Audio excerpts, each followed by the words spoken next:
Buenas tardes a todos, bienvenidos a esta sesión especial que tenemos del Club de Lectura Científica en Astronomía. Hoy, y sin más preámbulos, pues tengo el placer de presentarles a una de las figuras de la astronomía y de la radioastronomía más jóvenes del país.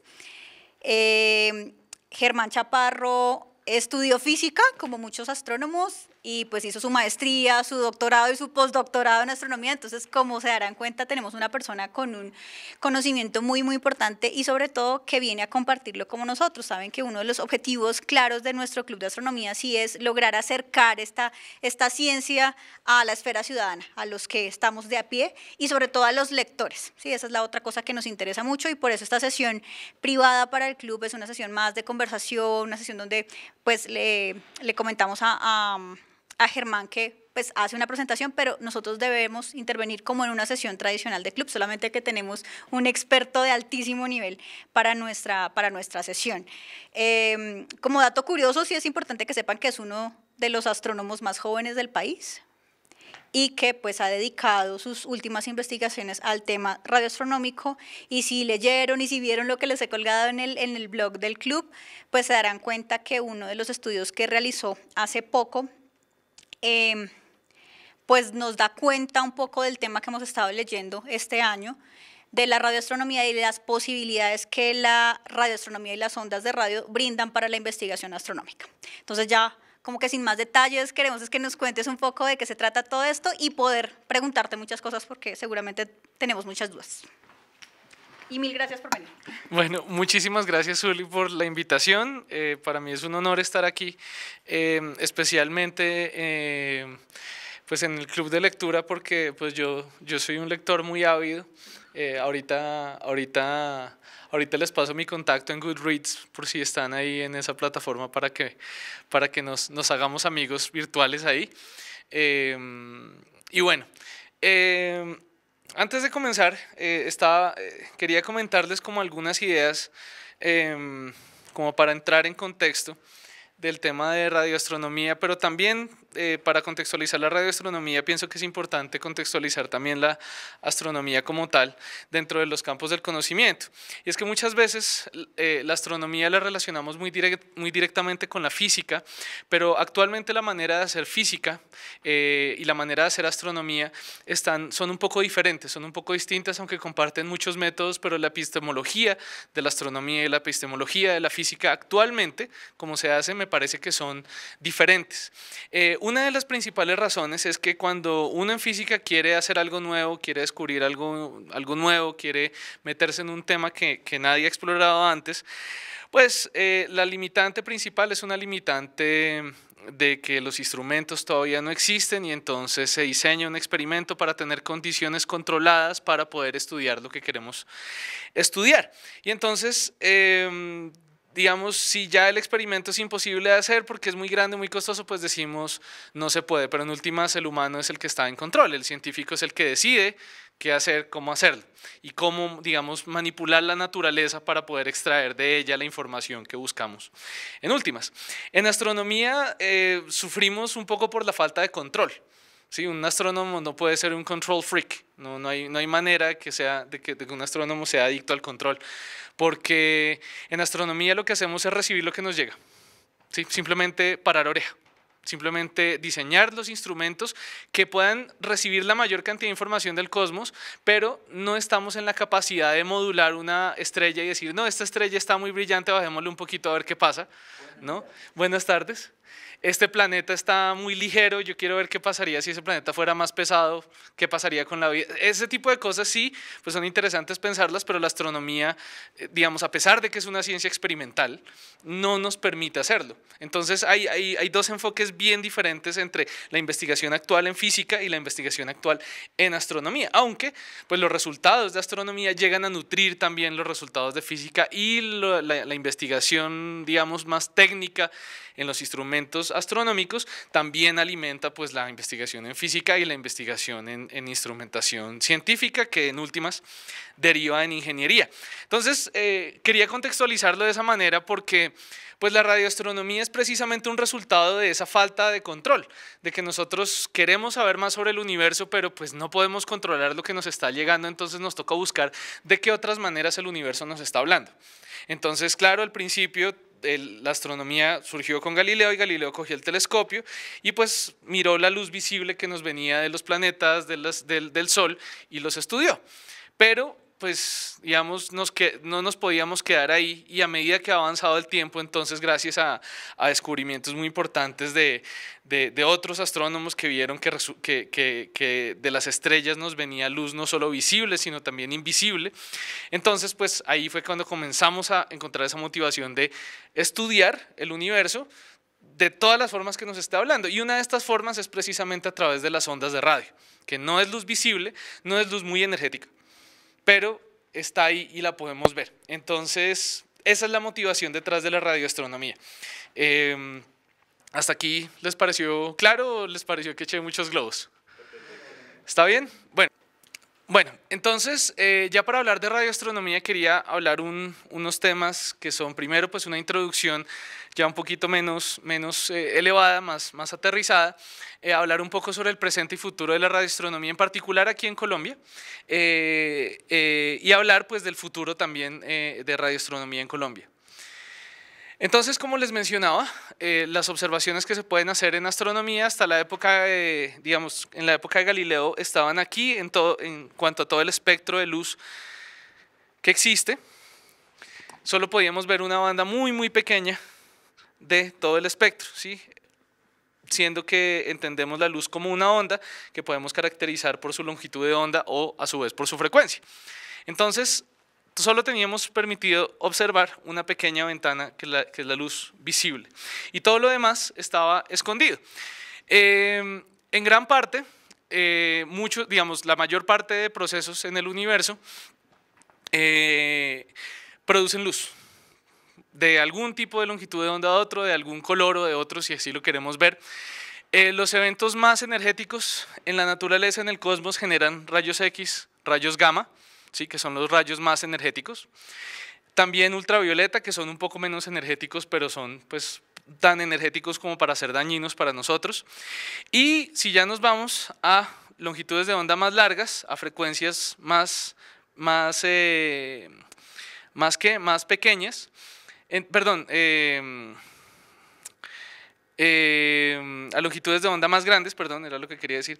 Entonces vamos a poder encontrar que la luz es mucho menos energética, entonces nos vamos por ejemplo al infrarrojo, que es menos energético, y después ya las ondas de radio, donde encontramos luz menos energética. Entonces, por ejemplo, con los procesos de formación planetaria, que son muy fríos, esos procesos los podemos ver en esta luz que es radio, que es una luz de una energía baja en comparación a, por ejemplo, los rayos gamma, los rayos X. Y resulta que la atmósfera de nuestra Tierra no nos permite ver todos esos tipos de luz. Entonces esta gráfica nos muestra de hecho algo que se llama transparencia, la transparencia atmosférica. Si esto es bajito, si esta línea es bajita, significa que la atmósfera no deja pasar ni rayos gamma, ni rayos X, ni la mayor parte ultravioleta, afortunadamente. ¿Sí? Porque si no, pues no podríamos sobrevivir de ninguna manera, que son rayos muy energéticos, tan energéticos que la luz tiene la capacidad de desbaratar los enlaces químicos que nos conforman a nosotros, ¿sí? Y eso pues es lo que hace estos rayos dañinos para los seres humanos. Y también resulta que debido a la composición atmosférica, no específicamente la cantidad de atmósfera, sino la composición de la atmósfera, que tenemos vapor de agua, CO2, CO, hay lo que se llaman unas ventanas infrarrojas, que significa que para algunos colores infrarrojos la atmósfera permite que pase la luz infrarroja y para otras no. Y entonces hay por aquí ciertas longitudes de onda correspondientes a los micrómetros, donde la atmósfera es casi totalmente opaca. Y aquí hay una parte muy interesante que es longitud de onda milimétrica y un poquito menos de milimétrica, que la atmósfera a veces es opaca y a veces no. Y eso va a ser bien importante acá porque dependiendo de qué tanto vapor de agua hay en un lugar, la atmósfera va a ser transparente o no. Y entonces eso ya nos lleva a pensar, bueno, de pronto hay sitios donde sí podemos y otros donde no. Y por aquí es lo que llamamos el radio clásico, la ventana clásica de radio, donde consideramos que la longitud de onda corresponde a lo que llamamos el radio, longitudes centimétricas, hasta el metro, donde la atmósfera es totalmente transparente otra vez. Y entonces tenemos ahí las ventanas por las cuales nosotros nos comunicamos con satélites, y los satélites se comunican con nosotros, y donde hacemos una gran parte de la radioastronomía, ¿sí?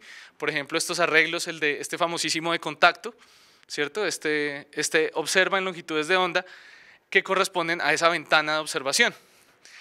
Y de aquí para allá otra vez la atmósfera vuelve a ser opaca ya para longitudes de onda demasiado grandes.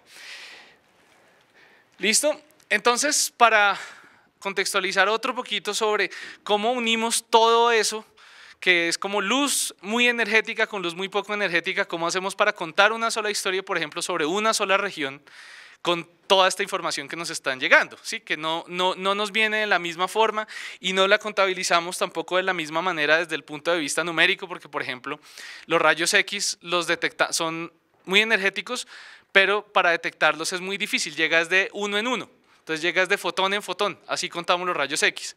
Pero la luz visible la contamos es de miles y cientos de miles y millones de fotones. Entonces se contabiliza de manera diferente. Pero la ventaja es que podemos unir todas estas mediciones y hacer que cuenten una sola historia. Por ejemplo, sobre una región muy interesante, que es una región de la Vía Láctea, que es el centro de la galaxia. Queda más o menos geométricamente por acá. Nosotros, pues dado que estamos lejos del centro de la galaxia, pues lo vemos a lo lejos, pero lo vemos sobre nuestro mismo plano. O sea, nosotros no vemos nuestra galaxia desde afuera, sino de todas maneras desde adentro. Entonces, lo que vamos a hacer es que vamos a analizar el centro de la galaxia con diferentes instrumentos que, precisamente por lo que la atmósfera no permite que pase esa luz, entonces nos toca salirnos de la atmósfera para poder capturar esa luz, y son los famosos telescopios espaciales. Por ejemplo, el telescopio espacial Chandra, que mide rayos X, el telescopio espacial Hubble, que mide luz visible y en parte también luz infrarroja, y el Spitzer, que ya no funciona, digamos, ya fue prácticamente decomisionado, y observa en infrarrojo, en luz infrarroja. Pero también vamos a utilizar otros instrumentos para observar esta región. Entonces, esta es una imagen compuesta con rayos X, luz visible e infrarrojo de estos tres telescopios espaciales. En blanco están los rayos X, ¿sí? Por acá en azul está lo visible y en rojo está lo infrarrojo. ¿Sí? Azul es lo visible, curiosamente no se ve mucho, y la razón por la cual no hay mucha luz azul en esta imagen es porque cuando miramos el centro de la galaxia en luz visible, como la imagen que les mostré ahora rato, se ve solo polvo, ¿sí? Polvo que absorbe esa luz, que no deja que la veamos. Entonces por eso no se ve lo visible, de hecho no es muy visible en esta imagen.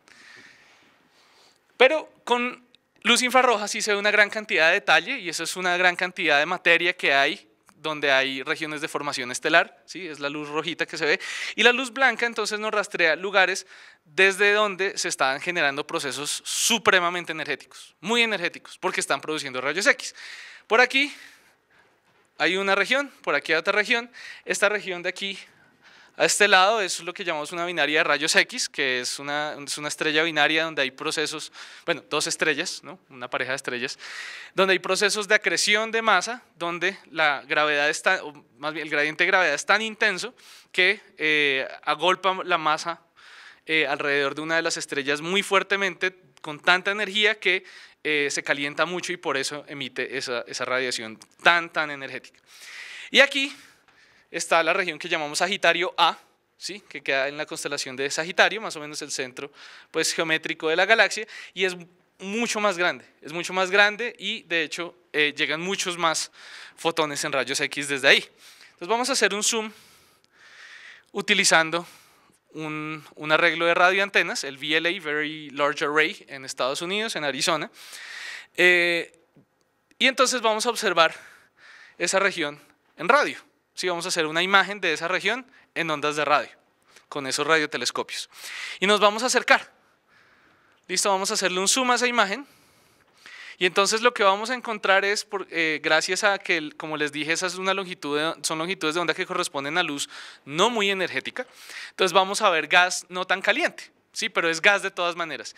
Y entonces es gas que se está formando en filamentos aquí alrededor de un centro, de una región aquí central que, como ustedes ven, es muy brillante, ¿sí? Se satura y se ve en ese color. Entonces uno dice, uy, debe haber algo aquí en el centro que está afectando toda esta materia, y entonces nos preguntamos, bueno, ¿qué tan grande es esta imagen? El tamaño, digamos, no sé, es unidades astronómicas, parsecs o qué, ¿no? De hecho son, unidades astronómicas o qué. Entonces tenemos de hecho, que de aquí a acá hay 4 años luz. O sea, es un objeto que está afectando materia que queda a años luz de distancia. Sí, eso no lo vemos normalmente en nuestro vecindario cósmico, que haya un objeto que afecte algo gravitacionalmente a 2 años luz de distancia. Eso es impresionante. Digamos, eso es esencialmente una estructura de 4 años luz de diámetro. Eso no es normal, digamos. Entonces vamos a hacer otro zoom con el VLT, con el Very Large Telescope en Chile, que son de hecho 4 telescopios que pueden funcionar al unísono, que observan en luz infrarroja. Entonces vamos a acercarnos, vamos a mirar esa misma región en infrarrojo, que nos permite ver ya entonces un poquito más de detalle, y nos vamos a centrar sobre ese píxel pequeñito que está marcado con esas 2 flechas. ¿Listo? Para meternos ahí más, porque la resolución nos da. Entonces nos vamos a meter allá. Y entonces vamos a ver esa estructura que se ve ahí. Entonces lo que se ve de hecho son estrellas que están ahí en ese centro, en ese punto súper brillante de la mitad, hay estrellas. Entonces ese punto, el punto marcado por las flechitas, es este, y entonces queda más o menos a 25.000 años luz de distancia de nosotros. Y pues cuando miramos, vemos sí estrellas, ok, interesantes, pero si nos ponemos ya con detalle a mirar qué ocurre o qué cambia a través de los años, entonces vamos a ver que esas estrellas se están moviendo súper rápido porque comparamos aquí con el paso del tiempo. Y si nos acercamos, entonces vamos a ver que estas estrellas están teniendo unas trayectorias cerradas, pues que conocemos como órbitas, ¿no? Alrededor de algo que no vemos, que es muy masivo, porque pues es capaz de afectar una gran cantidad de material, y gracias pues a las leyes de la gravitación pues podemos estimar más o menos qué tan grande o qué tan masivo es el objeto que está ahí en la mitad, que está afectando tanta región del espacio. Entonces cuando calculamos la masa de ese objeto, llegamos a la conclusión que tiene 4 millones de masas solares, o sea 4 millones de soles metidos en esa región, pero no la vemos, no vemos nada, visualmente no hay nada ahí en la mitad, las estrellas se ven, pero no hay nada ahí, hay algo y no hay nada al mismo tiempo, o sea, lo que haya no se deja ver. Entonces, ¿qué objeto puede ser tan masivo y ser totalmente oscuro? No sé si se les ocurre alguno. Un agujero negro, efectivamente. Entonces decimos, la única manera, y esta es una de las grandes evidencias, digamos, indirectas para que, digamos, sobre los agujeros negros, cuando uno le preguntan, ¿los agujeros negros existen o no? Pues directamente no hemos encontrado uno, pero es que ¿cómo es? Huevo se llama y frito se come, es que es una evidencia muy fuerte. Entonces es un objeto que tiene más o menos 4 y pico millones de masas solares, su radio pues se calcula, es más o menos 17 radios solares, o sea 17 veces el tamaño, el radio del Sol, perdón, y afecta alrededor, o sea lo que emite luz en radio y todo esto, y en rayos X, que eso sí digamos lo podemos detectar, es más o menos 1 millón de masas solares, o sea él tiene un séquito de gas y polvo y estrellas alrededor que suma más o menos 1 millón de masas solares. Así que es una cosa nada despreciable. Entonces, una región que la podemos caracterizar y la podemos entender a través de una gran cantidad de observaciones muy diferentes. Observaciones en rayos X, en infrarrojo, luz visible. O sea, toda esta información que aparentemente está desconectada la podemos unir para hacernos para contar un cuento, para contar una historia sobre qué está ocurriendo ahí en esa región. Bueno. Entonces, de hecho, esta región fue detectada por primera vez gracias a la radioastronomía, gracias a que los primeros radioastrónomos, que eran de hecho casi más ingenieros que astrónomos, apuntaron antenas hacia el cielo durante los primeros años, los primeros siglos, los primeros décadas, perdón, del siglo XX, y encontraron que la emisión, digamos, el ruido de radio que había en el cielo no era uniforme, sino que en algunas partes era más brillante, era más ruidoso que en otras, y esa parte resultó siendo pues el centro de la galaxia, el centro geométrico de la galaxia.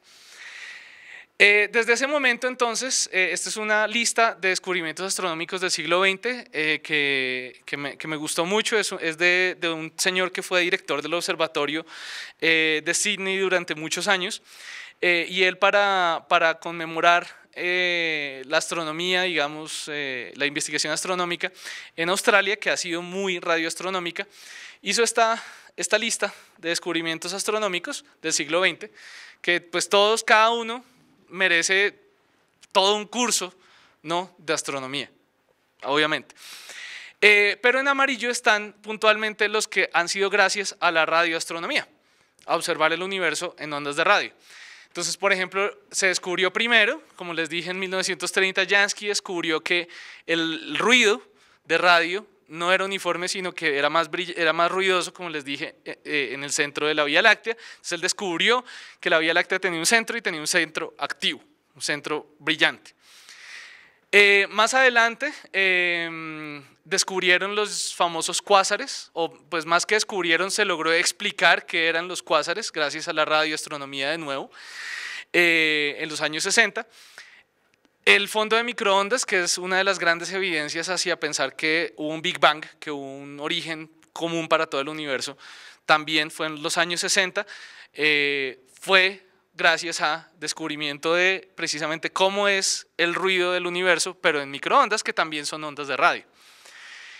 El descubrimiento de los púlsares, que son pues estrellas de neutrones, lo cual demostró pues que sí entendíamos bien el ciclo de vida de las estrellas, o sea, porque siempre se había predicho que las estrellas después de su vida colapsaban y algunas pues se podían volver estrellas de neutrones. Entonces se descubrió que efectivamente eso sí podía ser cierto cuando se descubrieron, y se descubrió gracias a emisión de radio precisamente.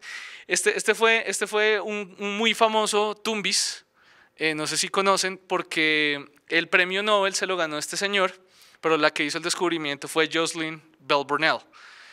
O sea, ella fue la que hizo el descubrimiento, ella fue la que lo explicó. O sea, ella no fue la que, porque muchas veces uno piensa, no, de pronto era la operaria del instrumento de las antenas ese día. No, o sea, fue el proyecto de ella, fue el descubrimiento de ella, pero pues estando en una sociedad absolutamente desigual, absolutamente machista, pues lo que pasó fue que le robaron el descubrimiento y le robaron el premio Nobel de plano. O sea, el descubrimiento fue Bell Burnell. Yo argumentaría que el descubrimiento de planetas alrededor de otras estrellas también es en gran parte debido a la radioastronomía, gracias a que sí, en el 95 llegó el gran logro de encontrar un planeta alrededor de una estrella parecida al Sol, ¿sí? Pero antes, años antes, se había descubierto planetas alrededor de estrellas muertas, alrededor de púlsares, ¿sí? Gracias a pues, estudiar púlsares, gracias a un equipo que estudió las estrellas de neutrones y descubrió planetas moribundos alrededor de estas estrellas ya muy viejas.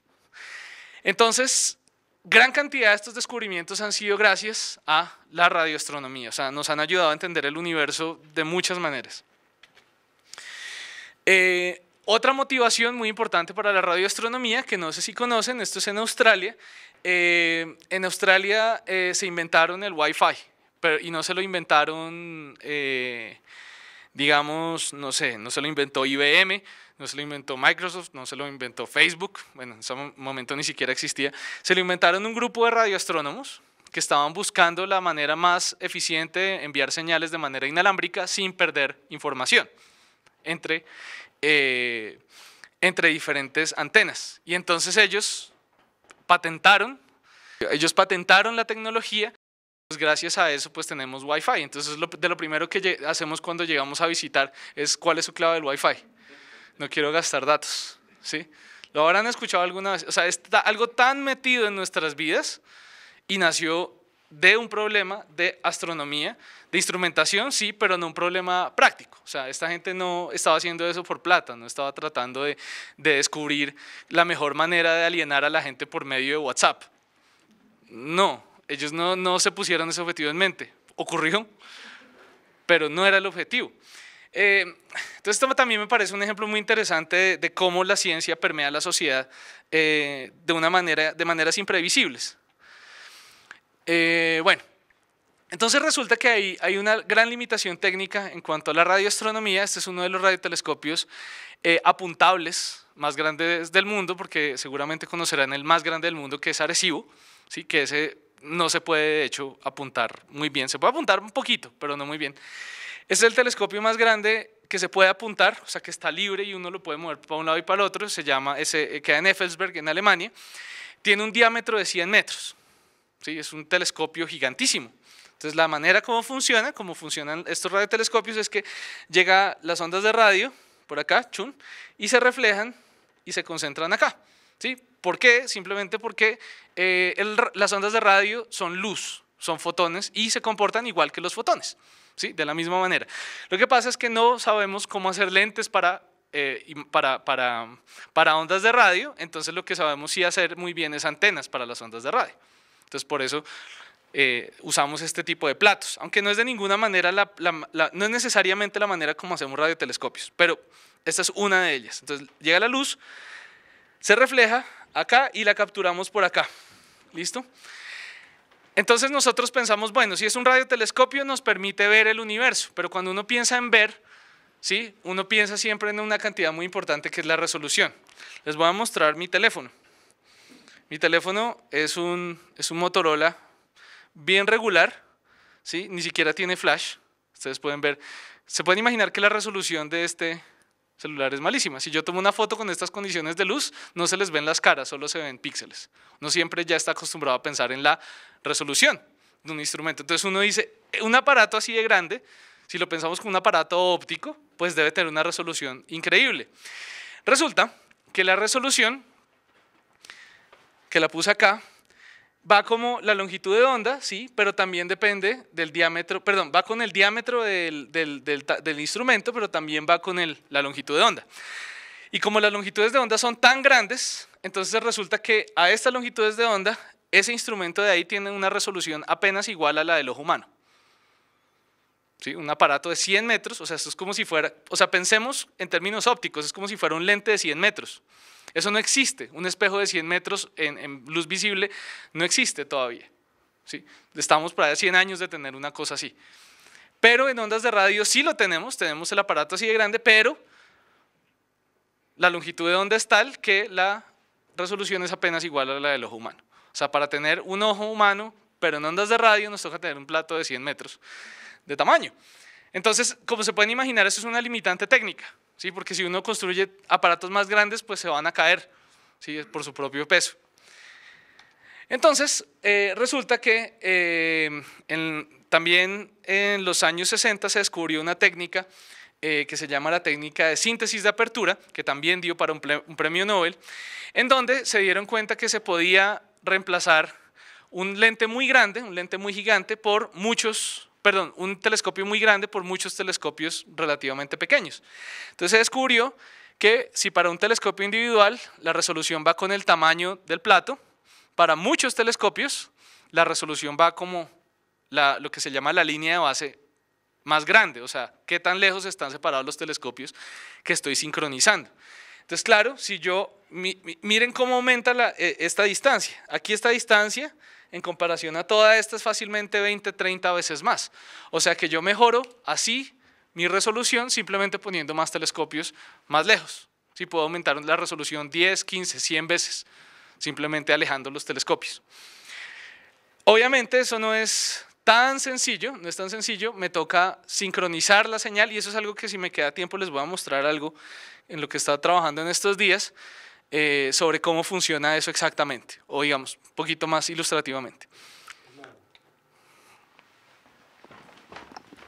Se me ocurre que si el principio de la suma de telescopios es posible en la Tierra, ¿sería aplicable esta técnica en el espacio?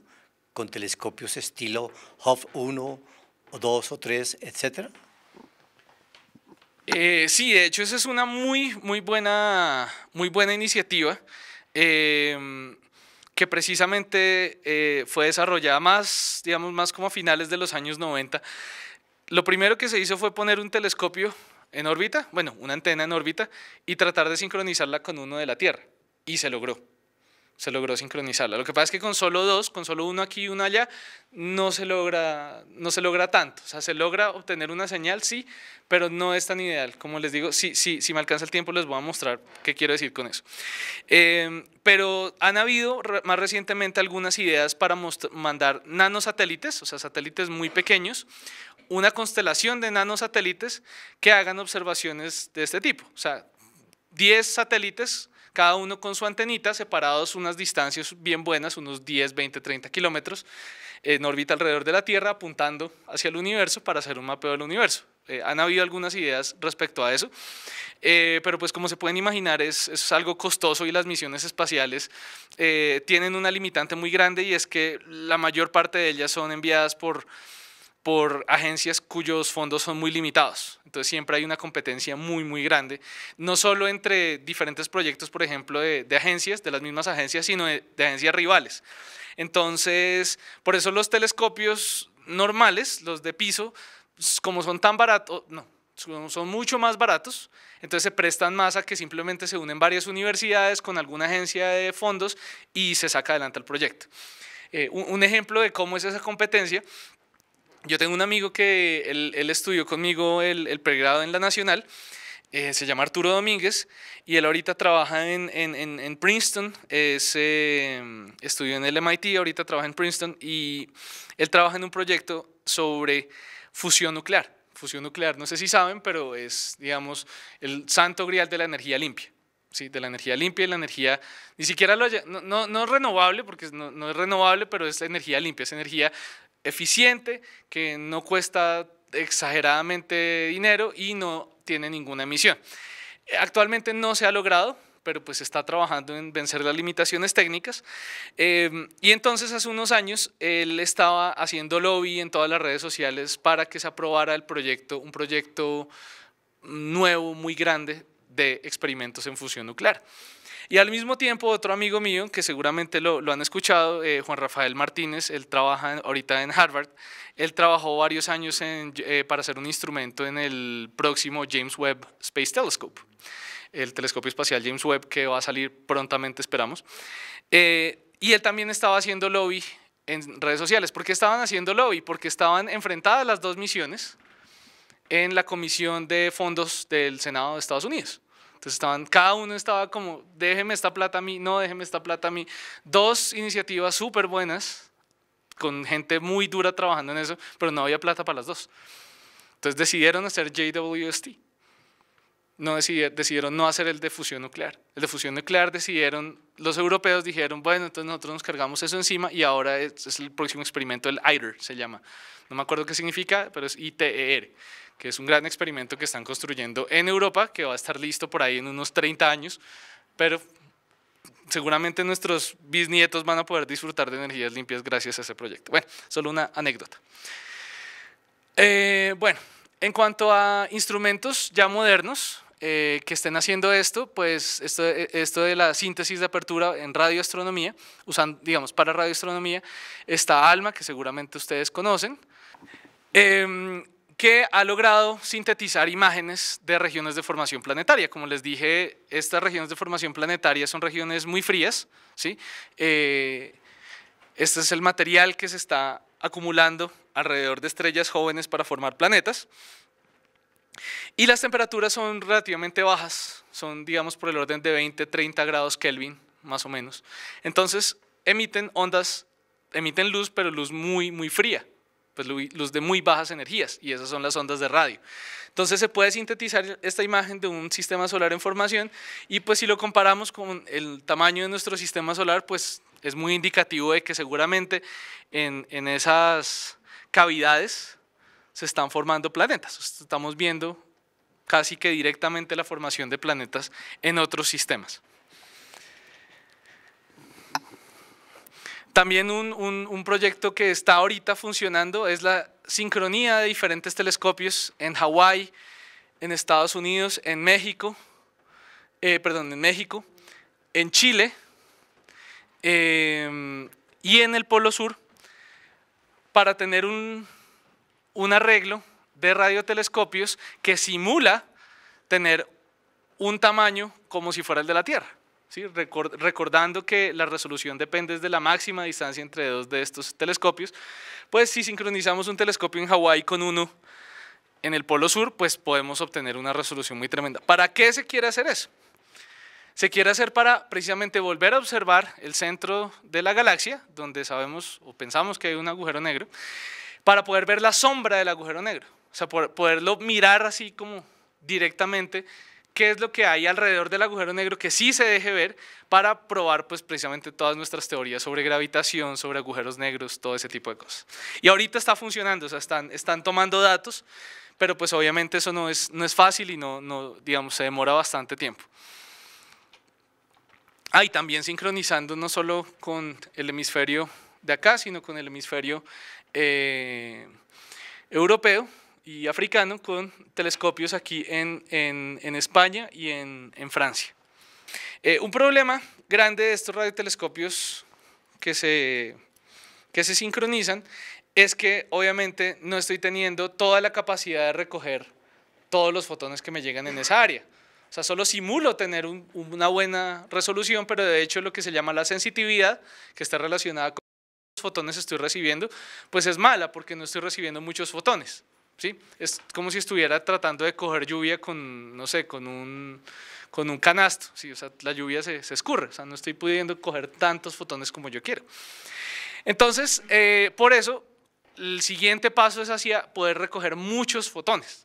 Y entonces por eso se inventaron, y se está construyendo ahorita en Sudáfrica y en Australia, el que se llama el arreglo 1 kilómetro cuadrado, el Square Kilometer Array, que lo que va a hacer es poner muchos telescopios así como ALMA, o sea, regados por todos lados, pero de manera que sean tantos telescopios que yo al sumar el área de todos los telescopios pequeñitos, sume 1 kilómetro cuadrado.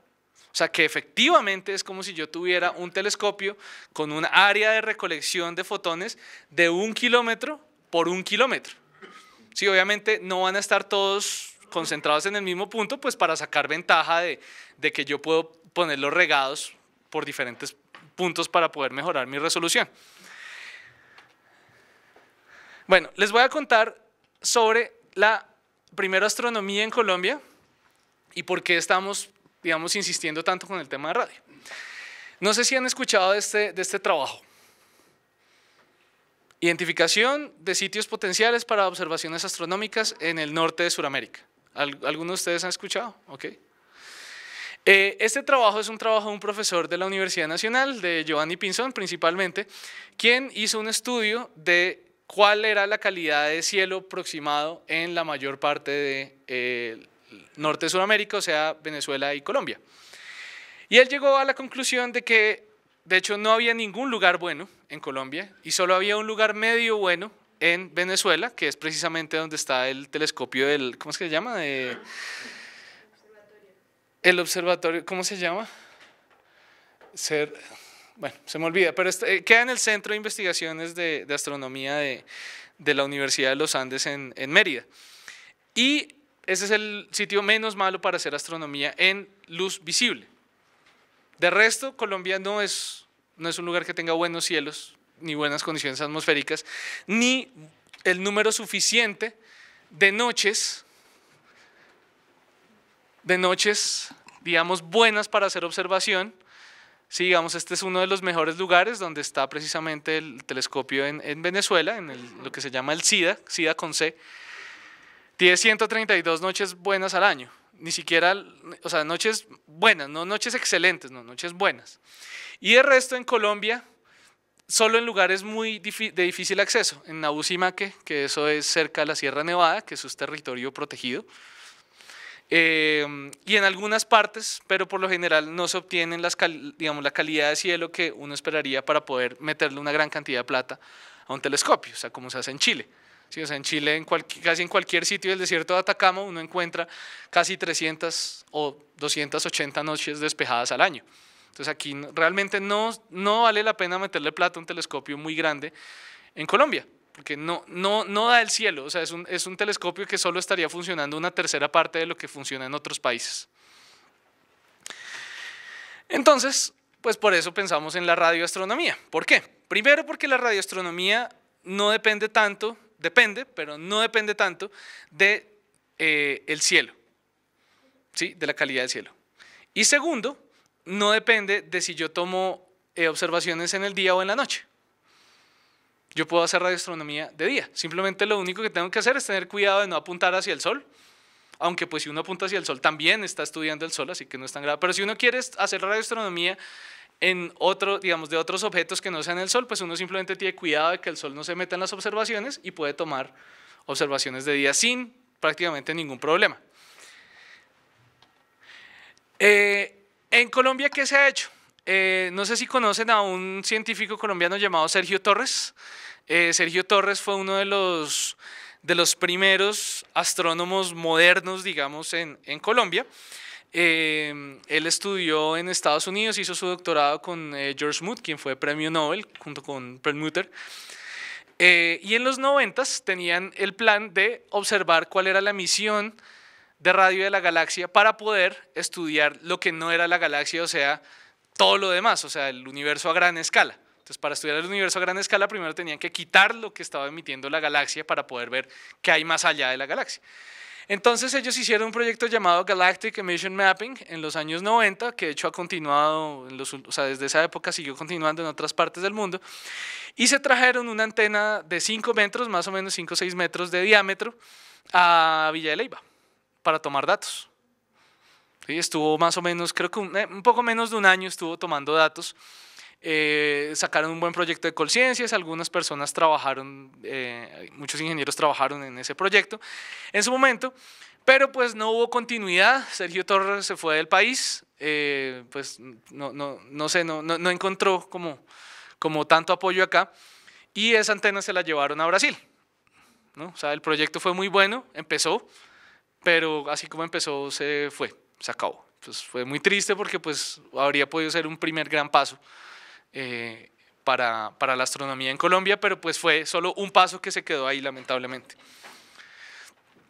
Bueno, los escuché hablar de Mauricio Vinasco. Mauricio Vinasco, él estuvo trabajando un tiempo en la Universidad de los Andes, y mientras estuvo allá armó una antena de hobby. O sea, no era un proyecto de investigación. Él de hobby puso una antena en una terraza de la Universidad de los Andes, allí oye, no me acuerdo ni siquiera en cuál. Esto es en el mismo edificio donde está el observatorio. Ahí sí, si uno va al observatorio creo que se alcanza a ver la antena. Y entonces él desarrolló una antena de muy bajo costo, desarrolló un software para poder estudiar emisión de radio del sol. ¿Sí? Esta antena es una antena como las de televisión, común y corriente, no es necesariamente un plato, pero sí puede recibir señal de radio. Y él logró observar emisiones del sol, digamos, hace ya va para unos 8 años más o menos que hizo ese trabajo. Curiosamente, otro de los primeros proyectos de radioastronomía hechos aquí en Colombia fue hecho por el profesor Freddy Moreno en el Gimnasio Campestre. ¿Sí? Él es profesor del Gimnasio Campestre y él pues es muy curioso por todos los temas astronómicos. Él es astrónomo aficionado, pero pues él montó un receptor diseñado por la NASA y unas antenas para también observar emisión de radio del sol. O sea, cuando el sol tiene ciertos episodios energéticos, las emisiones en todas las longitudes de onda suben, incluyendo en radio, en ondas de radio. Los más activos actualmente en este tema son la Universidad Tecnológica de Pereira. Sí, bueno, digamos hasta el año pasado, porque ya hay más competencia, donde tiene un grupo de investigación en astroingeniería, y ellos han desarrollado receptores para este tipo de antenas, ¿sí? Que son antenas que se llaman tipo loop, que lo que hacen es monitorear la ionosfera. Entonces no monitorean directamente, o sea, no reciben directamente ondas de radio de otras partes del universo, sino que funcionan de la siguiente manera. Cuando el sol se pone muy activo, entonces hay una componente de la atmósfera que se ioniza, o sea, se llena de cargas eléctricas, ¿sí? O sea, si era átomos y moléculas neutrales, entonces gracias al contacto con la radiación del Sol se vuelven iones, o sea, se cargan eléctricamente. Cuando se cargan eléctricamente, entonces funcionan como si fueran un metal, como si fuera una capa de metal encima de nuestra Tierra. Obviamente no es metal visible, sino simplemente significa que refleja algunas ondas de radio. Entonces refleja ondas de radio en muy bajas frecuencias, de alrededor de 10 o 20 kHz. Y entonces esas señales son transmitidas por diferentes antenas de radio aquí en la Tierra para comunicación con submarinos. Entonces, por ejemplo, en Estados Unidos se quieren comunicar con un submarino, no sé, en Australia, entonces mandan una señal de muy baja frecuencia para comunicarse con ese submarino. Lo que pasa es que cuando la ionosfera se activa, entonces la luz refleja, así como el AM, ¿cierto? Que refleja así contra la atmósfera y baja otra vez. Y entonces se puede detectar por medio de estas antenas. Entonces se puede hacer indirectamente medición de cómo la ionosfera está siendo afectada por el Sol. Esto también se hizo aquí en Bogotá en el planetario hace 2 años. Se puso una de estas antenas en un proyecto llamado el Science Hack, bueno, un evento llamado el Science Hack Day que organicé con un amigo, con Jaime Forero de los Andes. Y entonces nos reunimos muchas personas a hackear, a inventar cosas nuevas sobre ciencia, relacionarlas con el arte, con la divulgación. Y entonces uno de los proyectos fue construir una de estas antenas tipo loop para monitorear justo lo que les acabo de decir. Entonces fue muy bonito porque mientras ellos la estaban construyendo, estos son simplemente tubos de PVC y cable, llegaban los niños al planetario y cogían las pinturas que nosotros habíamos comprado y comenzaron a pintar el tubo. Sí, o sea, se acostaron ahí, se sentaron ahí a pintar los tubos mientras ellos los estaban recortando y armando. Entonces, como esto era una hackathon, entonces fueron varias horas, fueron como 24 horas de hackear. Entonces, por la madrugada sacaron la antena, tomaron datos, grabaron, hicieron una pequeña grabación del sonido, entre comillas, o sea, la emisión de radio traducida a sonido de la ionosfera, o más bien reflejada por la ionosfera, y pues con eso hicieron una presentación porque uno de los ingenieros que estuvo ahí resulta que era músico también, y entonces lo que hizo fue hacer como un jam.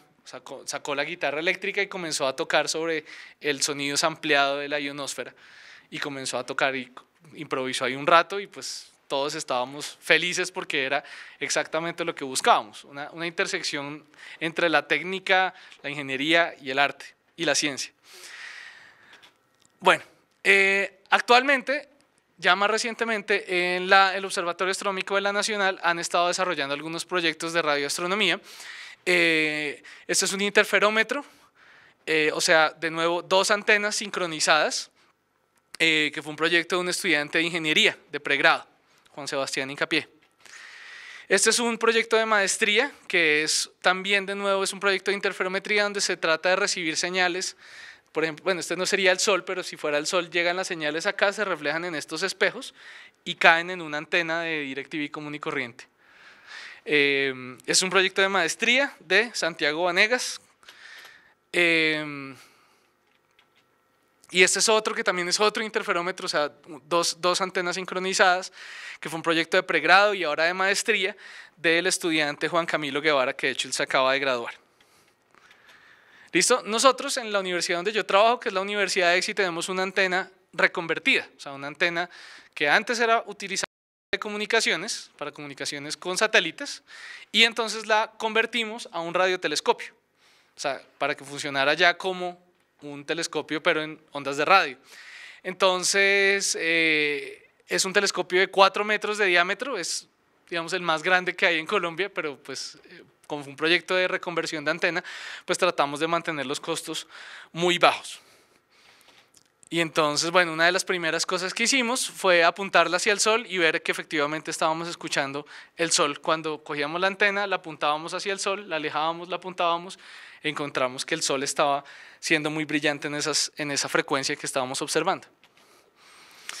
Bueno, y entonces aquí entra el tema de cuando estamos aquí en esta región del espectro donde si bien es radio y podemos aprovechar la técnica de síntesis de apertura, pero la atmósfera sí juega un efecto importante, y es que la transparencia cambia dependiendo de cómo es la atmósfera. Entonces, hay algunos telescopios que observan en esas longitudes de onda, los llamados telescopios milimétricos y submilimétricos. Uno de estos es el LMT, el gran telescopio milimétrico en México, que queda a una altura más o menos de 4.000 metros sobre el nivel del mar. Y entonces se pone tan alto precisamente porque lo que absorbe esa luz que viene de afuera es la humedad del ambiente. Si el ambiente es muy húmedo, si hay mucha agua entre el sitio y el resto de la atmósfera, entonces la atmósfera se va a comer todos esos fotones. El agua en la atmósfera se va a comer todos esos fotones. Si queremos observar esos fotones, entonces nos toca escoger lugares muy secos y muy altos. Entonces, obviamente, ALMA también es uno de estos instrumentos que está a 5.000 metros de altura precisamente para evitar esa contribución de la atmósfera. Entonces nosotros hicimos un estudio de sitio que publicamos hace 2 meses, que fue un estudio de, digamos, esto de site testing, es como búsqueda de sitio o probar sitios radioastronómicos en los Andes colombianos, y lo hicimos por medio de técnicas de machine learning aplicadas a datos del clima, ¿sí? Datos del clima del IDEAM. Entonces cogimos los datos de 2046 estaciones del IDEAM y caracterizamos los sitios más secos y más altos, esencialmente. Y por eso, digamos, eso es un poco es contraintuitivo, porque lo primero que uno piensa es, si uno quiere un sitio seco, uno se va a La Guajira. Entonces pongamos un telescopio de estos en La Guajira, porque eso es un desierto. Y eso no es del todo correcto, porque si bien es un lugar muy seco, es solo seco superficialmente, porque la atmósfera que hay encima de La Guajira está llena de agua, totalmente llena de agua. Que no llueva, eso es otra cosa, pero el agua está suspendida en la atmósfera encima de La Guajira. Entonces la mayor parte del agua en la atmósfera está, de hecho, entre 0 metros sobre el nivel del mar y por ahí 3.000 metros sobre el nivel del mar. La mayor parte del agua en la atmósfera está ahí. De ahí para arriba hay menos, pero la mayor parte está entre 0 y 3.000 metros. Entonces, ¿qué nos tocó? Buscar lugares muy secos, o sea, parecidos a La Guajira, pero que fueran altos, y ver si podíamos encontrar algo así. Entonces, aquí hay algunas ecuaciones, pero no me voy a meter mucho en eso, simplemente hicimos una clasificación, por ejemplo, de cómo eran los sitios en Colombia, independiente de la geografía. Entonces, por ejemplo, en cuanto a la humedad relativa, que es una medida de qué tan húmedo es el entorno, digamos, local, no la humedad total de la atmósfera, sino solo la humedad local, hicimos una clasificación de manera que hay 2 familias o 2 tipos de clima en cuanto a la humedad relativa en el año, o sea, de enero a diciembre, cómo cambia la humedad en el año. Y entonces encontramos que hay 2 tipos de lugares: lugares húmedos, donde la humedad relativa es más o menos del 85%, y son estos lugares de acá, y todos son pues más o menos bajitos, a 1.200 metros, donde está la mayor parte de lugares en Colombia, digamos, en promedio, muy húmedos, y otros lugares más secos, que tienen una humedad más o menos del 76%, y muchos de ellos quedan a 880 metros en promedio. Y entonces aquí vemos todos estos lugares por acá en La Guajira, muy bajitos. Pero también hay unos lugares aquí más altos, que son los que nos interesan. O sea, que hay lugares por aquí que son altos, cuyo clima se parece al de La Guajira. No geográficamente, porque geográficamente están lejos, simplemente cómo se comporta el clima a lo largo del año. Cómo se comporta la humedad relativa de enero a diciembre, ¿no? Como ya sabemos, el clima en Colombia es bimodal, hay 2 épocas de lluvias, ¿no? 2 épocas húmedas, ¿cierto? Abril, mayo y octubre, noviembre. Esta es la época que estamos sufriendo ahorita, ¿sí? Entonces hicimos esa clasificación y encontramos, después de mucho molestar, de mucho exprimir los datos, encontramos algunas regiones de interés en el altiplano cundiboyacense. El altiplano cundiboyacense tiene una cosa muy particular, y es que está protegido de la mayor parte del clima húmedo que hay en Colombia. ¿Cuál es el clima húmedo que hay en Colombia? Primero, en el Chocó, no sé si ustedes saben, el Chocó está en los lugares más lluviosos del mundo. ¿sí? La razón por la cual son los lugares más lluviosos del mundo es porque, y perdonará ¿cómo se dice? Bueno, perdonarán lo rudo de la expresión, pero debajo de, o sea, el brazo que hay, digamos, de Colombia hasta Panamá, o sea, esto que es Colombia, Panamá, esto es como si, esta parte de acá es como si fuera un sobaco, ¿sí? Eso significa que el clima que viene, todo el clima, todo lo que afecta aquí el Pacífico, se encierra aquí y entonces forma un remolino continuo. Durante todo el año hay unas corrientes de viento que traen humedad constantemente al occidente del país, constantemente, todo el año. Y pues la parte que más sufre es el Chocó, ¿sí? Toda esa agua está ahí todo el tiempo, constantemente, gracias a que está Panamá y Panamá no deja pasar digamos, retiene ahí toda esa humedad. ¿Listo? Y por otro lado está el clima amazónico, que es terriblemente húmedo también, ¿sí? Por toda la selva que hay, entonces también viene clima húmedo de por acá y viene clima húmedo de por acá. Entonces en Colombia hay agua, lluvia todo el tiempo. Bueno, agua no sé, agua pura tal vez no, pero lluvia sí nos llega un montón todo el tiempo, de ambos lados, del este y del oeste, nos llega constantemente. Y entonces el altiplano está situado entre dos cordilleras y esas dos cordilleras nos protegen de ambos climas, más o menos. En Bogotá no tanto, en Bogotá no ocurre tanto eso porque hay ya mucho microclima. Entonces, por ejemplo, pueblos que son relativamente cercanos tienen climas muy diferentes, ¿sí? La Vega, Faca, Zipacón, todos tienen climas muy diferentes porque el clima es muy el terreno es muy accidentado. Pero hay algunas regiones interesantes por acá, cerca a Ubaté, cerca cerca al valle de Ubaté, hay algunas regiones interesantes. En Villa de Leyva también, pero Villa de Leyva sufre que es muy bajito. Queda a 2.200 metros sobre el nivel del mar y las montañas más altas no suben de 3.000. Entonces no es un sitio súper bueno para eso. Cerca a Tunja, lo que históricamente se llamaba el Cantón de Tunja, que son una cantidad de pueblos, Motavita, varios pueblos que quedan cerca a Tunja, también muestran que pueden ser secos, pero no hay suficientes datos aquí. Está esta otra región que es lo que normalmente se llama, usualmente o muchas veces se llama el Valle del Sol, que es el valle del río Sugamuxi, cerca a Sogamoso, a Duitama, a Paipa, que son lugares también muy secos de día ante todo. Y también cerca al páramo de Pisba, no en el páramo como tal, porque el páramo es sumamente húmedo, pero cerca al páramo de Pisba también hay algunas regiones que pueden ser indicativas, ante todo porque tienen montañas de alrededor de 3.800 metros de altura. ¿Sí? Entonces, por ahí, en estos lugares que les menciono, Ubaté, Valle del Sol y cerca al páramo de Pisba pueden ser los mejores lugares para poder poner un telescopio de estos que puede tomar datos de día, puede aprovechar la técnica de síntesis de apertura, o sea, de poner telescopios lejos para poder mejorar la resolución, y depende principalmente desde la cantidad de vapor de agua que haya encima de la atmósfera. Entonces, es posible hacer o pensar en un radiotelescopio muy, muy bueno aquí en Colombia.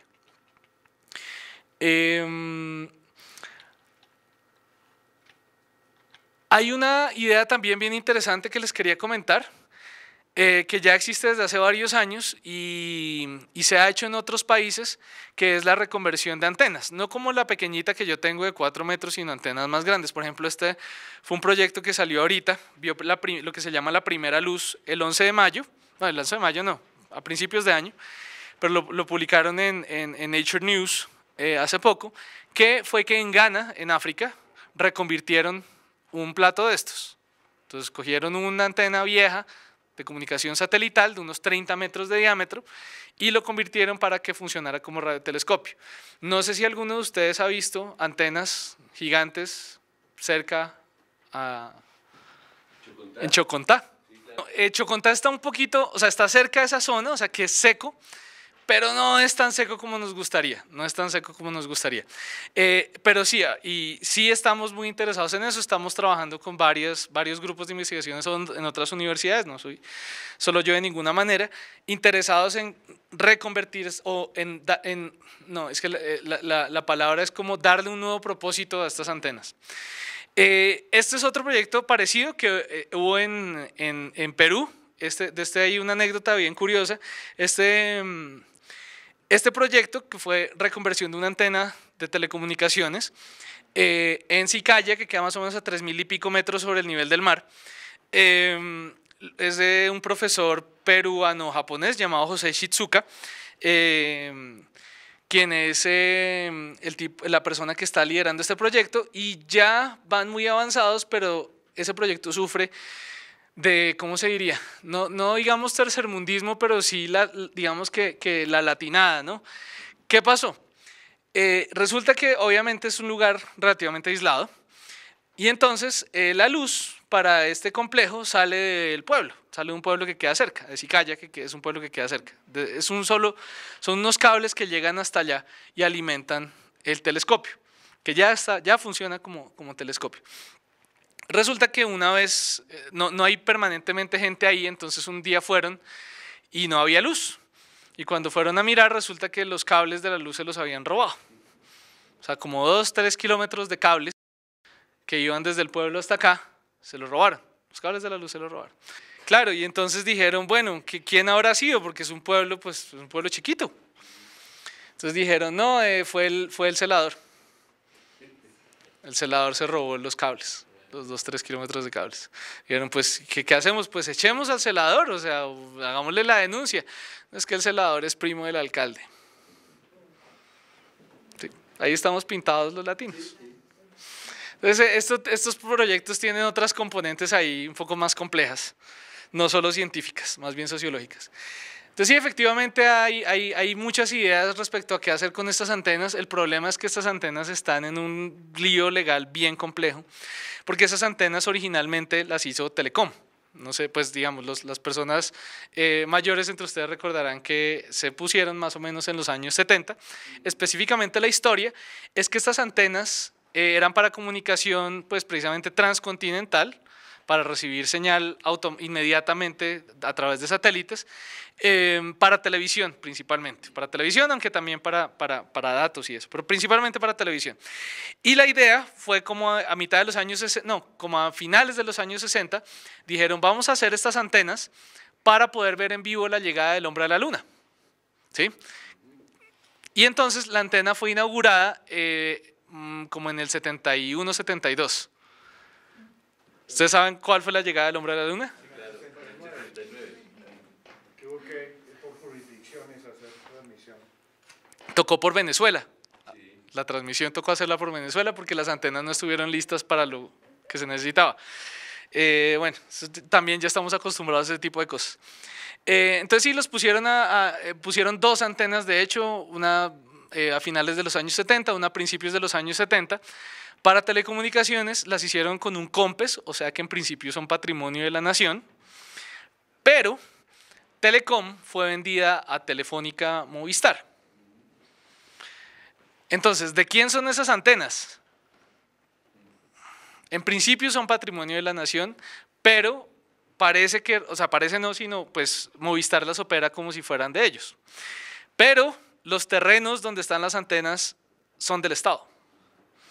Está bastante complicado esto. O sea, lo más complicado es tratar de desenredar ese lío legal. Entonces nos ha tocado hablar con muchas personas, digamos, personas del Ministerio de TICS, personas de Movistar, personas de pues antiguos trabajadores de Telecom, para tratar de desenredar eso. Pero pues no nos hemos aburrido de esa idea. Ahí vamos. Una de las antenas todavía funciona como para comunicación satelital, la otra es absolutamente obsoleta, o sea, no está funcionando. A ellos ya no les sirve.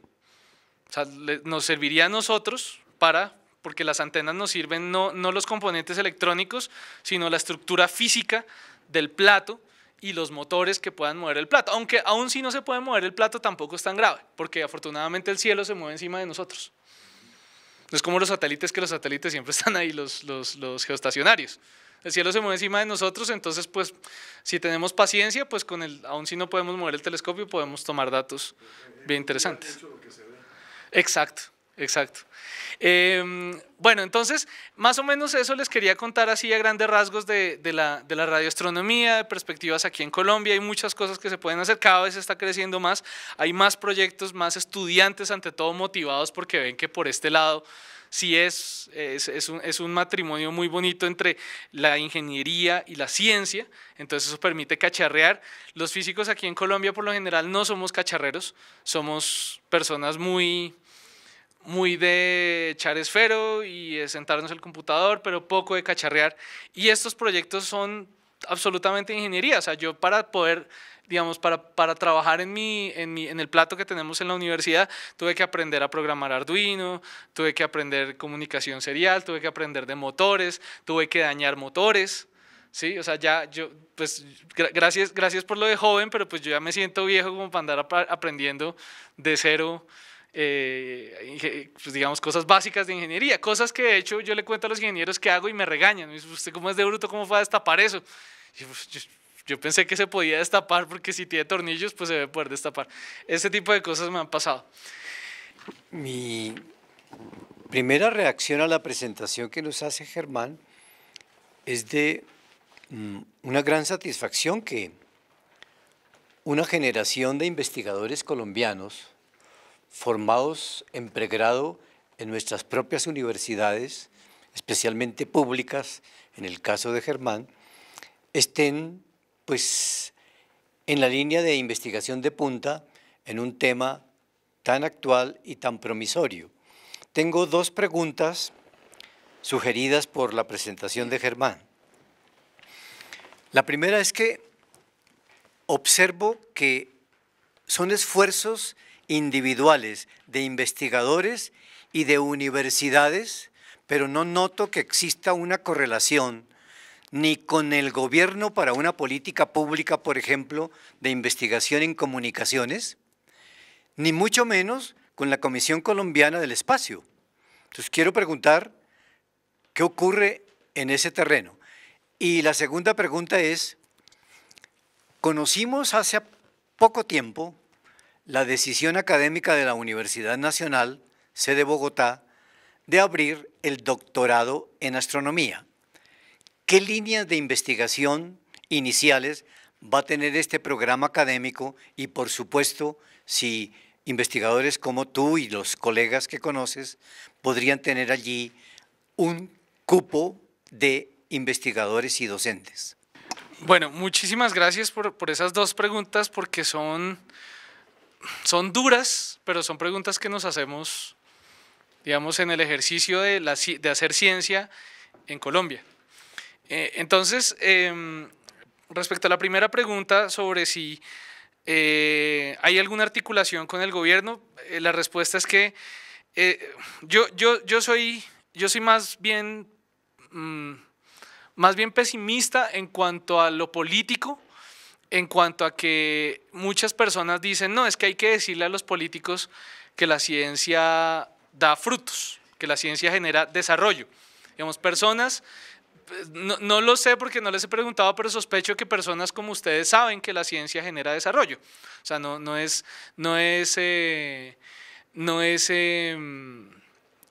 digamos, no creo que ninguno de ustedes pelearía o digamos debatiría tanto este punto, que la ciencia genera desarrollo. Entonces muchas personas, muchos divulgadores, por ejemplo, dicen, no, es que hay que decirle a los políticos que la ciencia genera desarrollo, porque ellos no saben. Yo no estoy de acuerdo con eso. Yo pienso que los políticos saben, ellos saben que la ciencia genera desarrollo. El problema es que la ciencia no genera votos. Sí, la ciencia no genera votos, genera desarrollo, pero el desarrollo no genera votos. ¿Qué genera votos? El pavimento, pavimentar. ¿Sí? Hacer carreteras genera votos. Ahora ya, de pronto ahora el tamal no es tan eficiente en generar votos, pero las avenidas, las autopistas de cuarta generación en la cual se va a invertir el dinero de las regalías, eso sí que genera votos.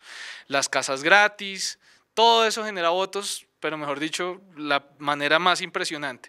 Entonces, para un político, la relación plata invertida respecto a votos no está del lado de la ciencia, o sea, la ciencia está ahí fregada.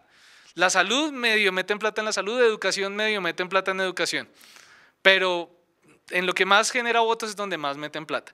Entonces, ¿cuál es mi idea? O no mi idea, sino digamos, ¿por qué lado yo estoy atacando el problema? El problema es un problema de la ciudadanía, es un problema de que las personas que votan no están ahora en la capacidad de exigirle a los políticos cosas. O sea, simplemente por ahora es, hágame una carretera para yo poder sacar mi producto y ya. Hasta ahí va la cosa, hasta ahí va el diálogo con el político. Pero si la ciudadanía es más informada, es más científica, es más escéptica, es más crítica, pues ahí sí vamos a poder generar un cambio.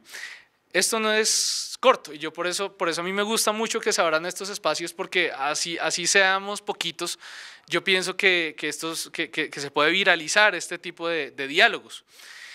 Para mí la solución, o no es una solución a corto plazo, una solución a largo plazo, es potenciar la cultura científica en niños, en adultos, en todos los estamentos de la sociedad. Esa es la solución.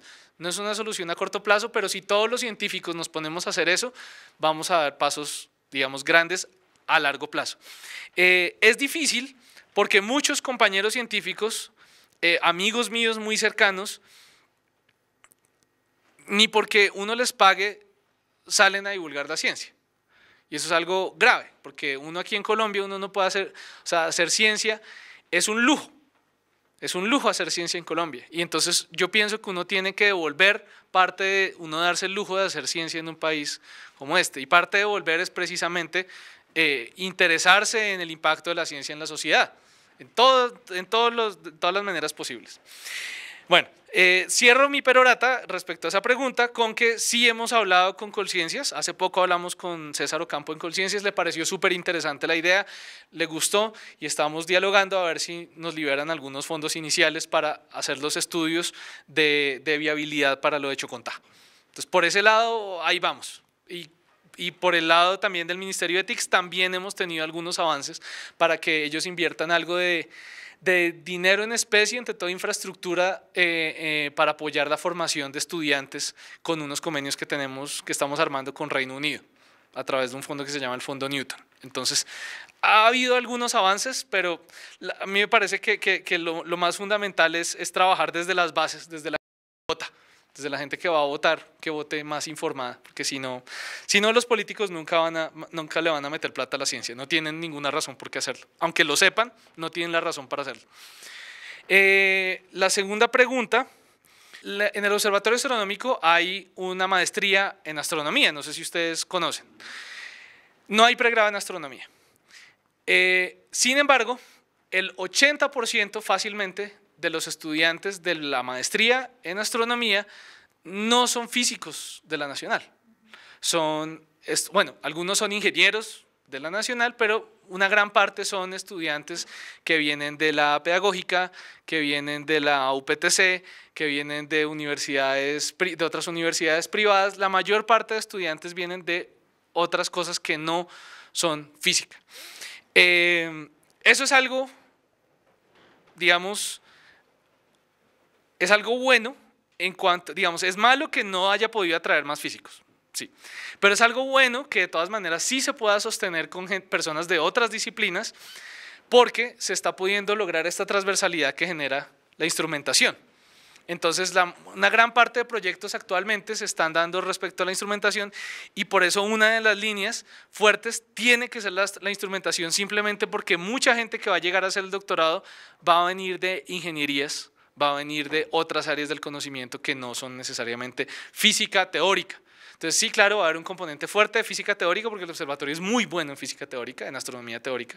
Bueno, más bien física teórica, pero va a haber un fuerte componente de instrumentación.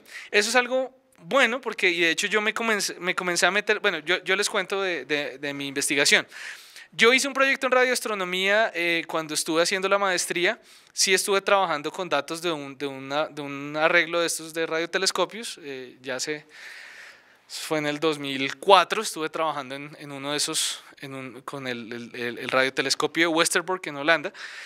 Pero lo dejé ahí.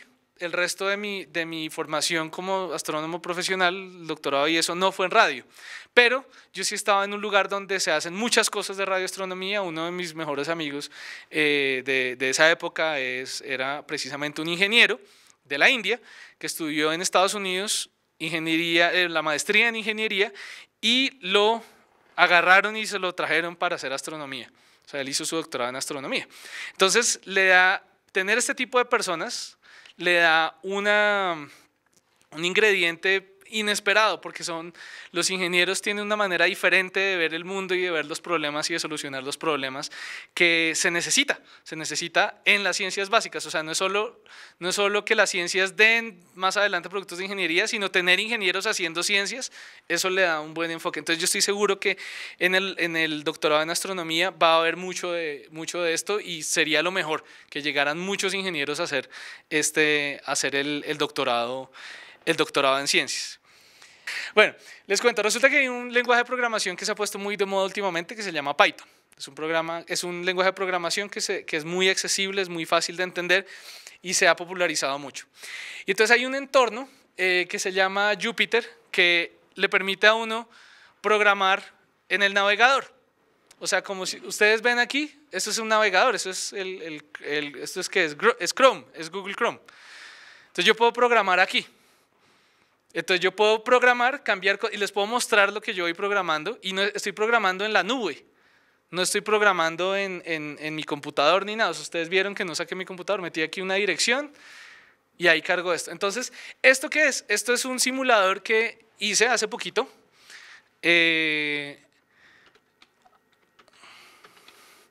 Para mostrar cómo funciona la técnica de síntesis de apertura. Aquí en estas dos imágenes tenemos una imagen, como si fuera, imagínense que esto estuviera en el cielo. Esta imagen estuviera en el cielo. Y tenemos, cada una de estas bolitas es un telescopio. ¿Sí? Aquí está la posición del telescopio en metros. ¿Sí? Son varios telescopios sincronizados. ¿Sí?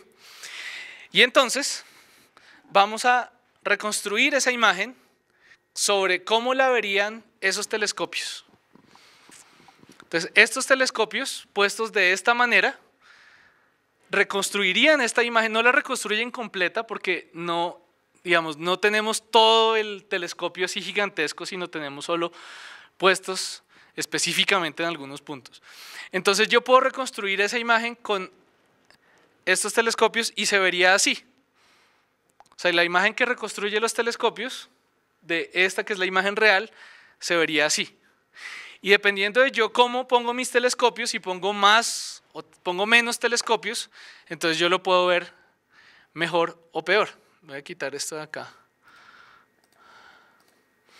para que se vea mejor. Entonces, por ejemplo, aquí tenemos 50 antenas y aquí yo cambio la resolución con la cual la quiero ver. Entonces, por ejemplo, voy a ponerle más resolución, digamos una resolución de unos 20 píxeles. Entonces ya la reconstruye de una manera un poquito diferente. Si ustedes se fijan aquí, ¿qué pasó? La posición de estos telescopios cambió. ¿Sí? Antes decía de 0 a 100, por ejemplo. Ahora dice de 0 a 8. O sea, ¿qué hice? Lo que hice fue coger los telescopios y alejarlos o compactarlos dependiendo de qué quiero observar y qué detalles quiero de la imagen. ¿Sí? Entonces yo cambio, este simulador es un simulador muy simple para ilustrar cómo funciona más o menos este principio. ¿Sí? Entre más antenas yo tenga, mejor se vuelve esta imagen. Y entre menos antenas yo tenga, voy a poner 10 antenas nomás. Solo 10 antenitas. Vamos a ver cómo cambia esta imagen reconstruida. O sea, ya tengo menos antenas, o sea que en principio, ¿qué piensan? ¿Va a mejorar o va a empeorar? Gracias. Leí que hay un interés o un proyecto que es de la ESA, la NASA y creo que es Cosmódromos rusa, de instalar 3 antenas fuera de nuestra atmósfera a una unidad astronómica. ¿Qué sabe usted de la parte? O sea, 150 millones de kilómetros es un triángulo. ¿Qué viabilidad o qué sabe usted al respecto? Pues se ha estado, como les mencionaba ahorita, se ha explorado varias veces ese tema. Cuando yo estaba haciendo el doctorado, en el 2012, 2013 más o menos, estaba hablando de un proyecto llamado Milimetron ruso, de llevar una antena de unos 2 metros de diámetro al espacio, para hacer sincronización con la Tierra. Yo sospecho que ese tipo de iniciativas, o sea, esa iniciativa no funcionó, pero van mutando en otras un poco más viables de menos costo y de más colaboración. Entonces, pues nada raro sería que lo hiciera en el futuro cercano, pero pues el problema, como les decía, es la competencia con otras misiones, que hay muy pocos, digamos, el dinero se ubica de manera muy específica en cuanto a las misiones espaciales. Entonces, por eso es más fácil gastar, hasta invertir más plata, pero en proyectos aquí en la Tierra. Bueno, ¿qué pasó con la imagen? Desmejoró. ¿Sí? O sea, que entre yo más telescopios ponga, más capacidad tengo de mejorar mi imagen. Entonces, si pongo las 50 antenas, entonces se ve. ¿Aumenta la resolución? No, la resolución en este caso es la misma. Lo que pierdo porque, perdón, ¿en qué se basa esta técnica? Se basa en sincronizar parejas de telescopios. Entonces, cada vez que uno pone uno más, es como si los pusiera todos otra vez, porque pongo uno más y este se relaciona con este con este con este. Entonces, lo que se logra es aumentar el número de visibilidades, ¿sí? Cuando yo pongo más telescopios, el número de visibilidades aumenta y las visibilidades son los que me permiten reconstruir mejor, ¿sí? Yo creo que en sus computadores, en sus casas, les puede correr esto un poquito más rápido, pero se puede jugar con eso. De pronto me salgo un poco del tema de la radioastronomía, pero quería aprovechar tu presencia para, si nos puedes contar algo sobre el objeto de fuera del sistema solar que nos visitó. Bueno, ese es bien interesante. Si escucharon la noticia que se detectó un objeto parecido a un asteroide, pero que venía por fuera del sistema solar, ¿sí? Este descubrimiento a mí me gustó porque yo cuando lo oí dije, pero ¿cómo hicieron para saber? Porque lo primero que leí fue que vieron más o menos el tipo de luz o el color que tenía y dijeron, no, pues es más o menos rojito, lo cual es muy indicativo de moléculas orgánicas, o sea, digamos, moléculas gigantes de carbón, compuestas de carbonos enlazados rodeados por hidrógenos, ¿no? Eso es lo que nosotros llamamos normalmente en astronomía moléculas orgánicas, nada muy complicado, pero pues sí, digamos, moléculas bien interesantes. Entonces, bueno, el color, ok, pero pues eso no significa que sea extrasolar. ¿Qué lo hace extrasolar? La trayectoria. ¿Sí? Porque nosotros conocemos, si nosotros vemos un cometa, estos de muy largo periodo, estos que vuelven al sistema solar interior solo una vez cada 10.000 años, nosotros sabemos que a pesar de que se demore 10.000 años en volver, viendo su velocidad, nosotros podemos reconstruir toda su trayectoria futura. Eso fue lo que nos dejó Newton, ¿sí? Poder reconstruir la trayectoria solo con condiciones iniciales, podemos reconstruir toda la trayectoria y entonces podemos saber, listo, él va a volver en 12.000 años. O sea que casi que se sale otra vez, pero vuelve. Entonces, con este en particular, lo que encontramos, o lo que encontró el equipo que hizo este descubrimiento, es que su trayectoria es tal que solo viene de pasada. Tiene una trayectoria, lo que se llama una trayectoria hiperbólica. ¿Sí? O sea, viene y después se va. ¿Sí? O sea que no se formó con el resto de objetos del sistema solar. Entonces, además tiene una forma bien rara, parece que es bien alargado, es más bien alargado, es un objeto bastante curioso, pues lamentablemente estamos muy lejos de tener la capacidad técnica como para decir, uy, encontramos un objeto, mandemos una misión para irlo a investigar, estamos muy lejos. Curiosamente, y otra cosa es que por descubrirlo en este momento, definitivamente no se puede hacer. Leí algún blog de ciencia que decía que si se hubiera descubierto hace unos 15 o 20 años, por su trayectoria, no había sido, digamos, ridículo pensar en de verdad mandar una misión para estudiar, así como Rosetta. así que se fue o sea, se fue y se le montó encima a un cometa para estudiarlo. No habría sido absurdo si se hubiera descubierto este objeto hace más tiempo. En este momento ya la trayectoria es muy, muy difícil para poder pensar en enviar un objeto hacia allá. Me interesaría que conozcan todas las personas del club tu labor en la Oficina Regional Andina de Astronomía. Entonces sí, es bien importante hablar de eso. Listo, entonces resulta que yo soy parte de una organización que se llama la Oficina Regional de Astronomía para el Desarrollo. Entonces, la Astronomía para el Desarrollo es una iniciativa de la Unión Astronómica Internacional ¿conocen la Unión Astronómica Internacional? Es la organización que, digamos, maneja la astronomía en el mundo, digamos, la que coordina la astronomía en todo el mundo a través de todos los países, ¿sí? Más allá de las fronteras entre países, es una organización internacional. Sí, o por ejemplo recordarán la IUPAC, ¿no? Como organizaciones de ciertas ciencias, de ciertas áreas de la ciencia que se dedican a unir criterios, unificar criterios. Entonces la Unión Astronómica Internacional, ahorita de hecho desde hace 2 años, Colombia otra vez es miembro de la Unión Astronómica Internacional, o sea, es miembro oficial. Somos 20 y pico miembros de la Unión Astronómica Internacional aquí en Colombia, que somos como la representación de la astronomía ante la IAU. Y bueno, una de las ideas de la IAU es convertir a la astronomía en un motor para el desarrollo. ¿Cuál es la idea? La astronomía es súper llamativa, es muy interesante, es muy llamativa, más llamativa que muchas otras áreas de la ciencia.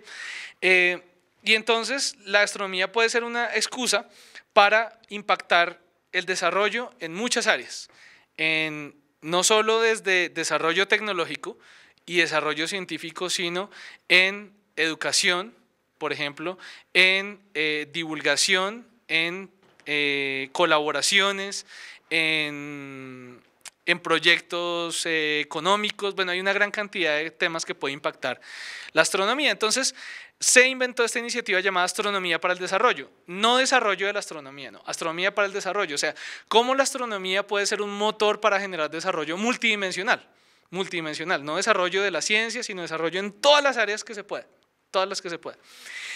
Y esta es una oficina que queda, la Oficina de Astronomía para el Desarrollo como tal, queda en Sudáfrica. ¿Sí? En Sudáfrica, y viene muy unida a este proyecto del Square Kilometer Array que les comenté hace rato, precisamente porque es el próximo proyecto grande al que se le va a meter mucha plata, y la idea es que genere la mayor cantidad de desarrollo posible de una manera planeada. Entonces, hay diferentes nodos regionales que siguen esa filosofía de la astronomía para el desarrollo y están conectadas y trabajan en proyectos con la oficina central.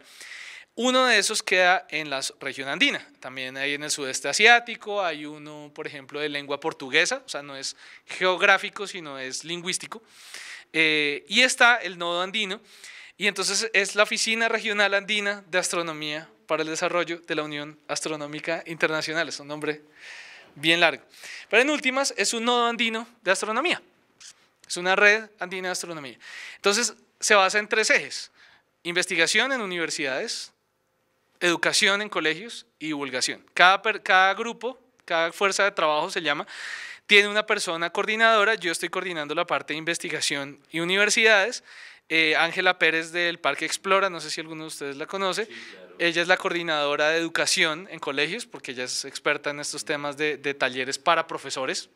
O sea, sí para niños, pero más para profesores, que eso es como donde tiene más impacto. Y hay otro personaje que se llama Farid Char, que está en la Universidad de Chile, en la Universidad de Antofagasta, en Chile, perdón, que él trabaja la parte de divulgación con el público general, y el coordinador de nosotros es el profesor Jaime Forero de la Universidad de los Andes. Entonces nuestro rol es hacer no que cada fuerza de trabajo vaya independiente, sino que cada proyecto nuevo que surja tenga el mayor impacto también transversal.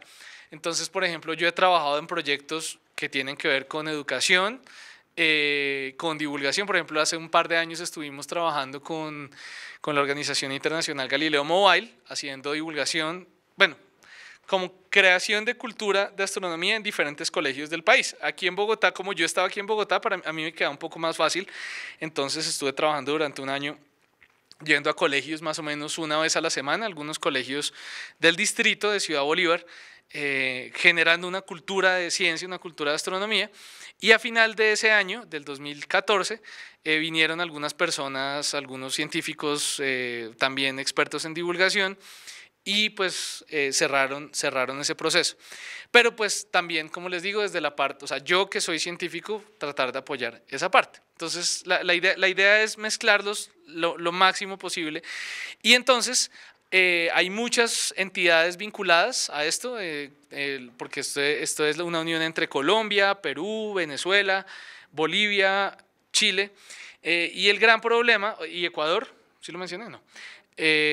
Es que, por ejemplo, antes Venezuela era el centro de la astronomía en toda la región, pero ahora ya no. Los astrónomos venezolanos están viniendo para acá, están yéndose a México. Entonces, regionalmente, el país que está mejor, digamos, excluyendo a Chile, es Colombia. ¿Sí? Porque Perú está bien económicamente y ha avanzado mucho, pero todavía le falta mucho. Ecuador todavía también le falta mucho, Bolivia también. Entonces, pues, por eso, digamos, es de todas maneras un poco Colombia céntrico. Tenemos algunos planes para el otro año. Se va a hacer un encuentro de toda la región andina que esté vinculada y que esté interesada en estos procesos en Perú. ¿Sí? Es abierta a toda la comunidad, a todas las personas que estén vinculadas en proyectos de divulgación, educación o investigación. La idea es que los muestren allá y los divulguen. Y hay otra iniciativa que estamos también trabajando. Bueno, trabajando, no, esto sí está un poco más en pañales, que es la descolonialización de la astronomía. Es algo que a mí me interesa mucho y se basa en que la ciencia se ha hecho históricamente de una manera muy colonialista, donde yo me di cuenta que el colonialismo estaba vivito y coleando. Una vez estaba hablando con un amigo, cuando estaba haciendo el doctorado, estaba hablando con un amigo italiano, y estábamos hablando, no sé, del problema de la energía, y él decía, pero ¿por qué no llenamos el desierto del Sahara con paneles solares y los usamos para alimentar de energía a toda Europa? Yo me quedé, esa es la manera europea colonialista de pensar en el mundo. Ustedes no están usando eso, venga para acá. Eso no es mío, pero si ustedes no lo están usando, venga para acá. Ahorita acaba de pasar con el nuevo telescopio que van a poner en Mauna Kea en Hawái. ¿Sí? Ustedes no están utilizando eso, quiten de ahí que nosotros necesitamos poner un telescopio de 40 metros. Nos importa un carajo sus creencias, vamos a poner nuestro telescopio allá. Y ya lo pusieron, lo van a poner ya por pupitrazo. Metieron en la cárcel a un poco de gente nativa o hawaiana que se estuvieron protestando, pues porque se opusieron al progreso de la ciencia. Entonces yo, digamos, con algunas personas se ha comenzado a surgir estas ideas de que la ciencia se pueda hacer de maneras menos colonialistas, cambiando un poco esas maneras de pensar sobre la ciencia. Y eso también afecta a muchos otros temas transversales que son, por ejemplo, la inclusión. Sí, porque el colonialismo viene también con la exclusión de minorías, ante todo pues en países como Estados Unidos, que tienen problemas raciales bien complejos. Por ejemplo, la exclusión por temas raciales, por temas de género, por temas de discapacidades, por ejemplo. Entonces estamos pensando en armar una cosa interesante el otro año sobre ese tema. A ver si podemos levantar algunos fondos de lo de la oficina para poder organizar este evento. Pero pues si no es el otro año, pues también puede ser el siguiente año. Y pues también, por ejemplo, estaba la iniciativa del otro evento de divulgación, de comunicación. No, a mí no me puedo hablar. No. Hace poquito estuvimos en un evento muy interesante en la Universidad Industrial de Santander, sobre digamos, perspectiva sobre la comunicación de la ciencia, un encuentro de divulgadores. ¿Cómo impactar, cómo hacer que lo que les acabo de mencionar de lograr un impacto grande entre la sociedad sea lo más efectivo posible? Entonces, pues estábamos, bueno, yo no, porque eso fue idea de Zuli, hacer un taller de comunicación científica, ¿sí? Un taller de pues, periodismo, pero en últimas es comunicación científica. ¿Cómo los científicos podemos aprender a comunicar mejor?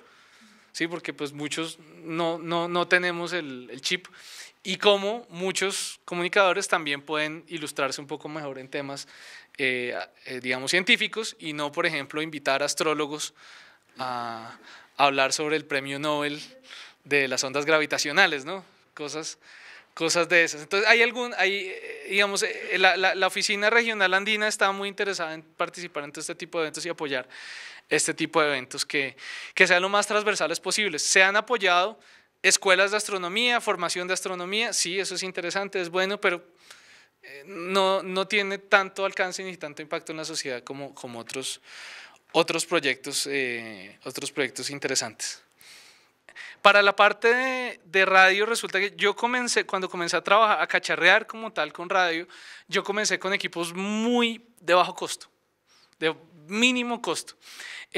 Y aún sin hacer radioastronomía, sí se puede aprender muchísimo sobre radio, sobre un espectro, sobre luz, sobre transmisión, sobre electrónica, con implementos sumamente baratos. O sea, aún sin la infraestructura, se puede pensar en hacer talleres que preparen en estos temas, aún sin tener una antena, o sea, una antena gigante y un sistema de recepción muy complicado. Entonces, yo creo que se pueden hacer cosas con muy bajo costo, lo que se necesita es, yo creo que el conocimiento y pues como una capacitación respecto al uso de algún tipo de software libre, pero en general no es tan difícil porque como te digo, yo comencé así, yo comencé con dongles de USB así chiquiticos que valen $10 y con eso uno puede hacer ya un montón de cosas interesantes.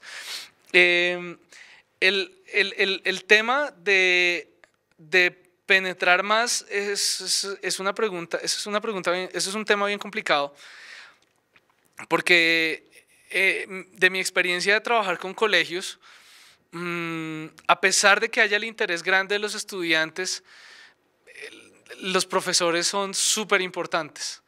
Entonces yo en un colegio en particular, en el Colegio Estrella del Sur, durante un año estuvimos trabajando muy chévere con un profesor de hecho de artes, que nos dejaba un espacio de la clase, me dejaba un espacio de la clase para ir y hacer talleres y hacer cosas, y el hombre lo trasladaron y hasta ahí llegó.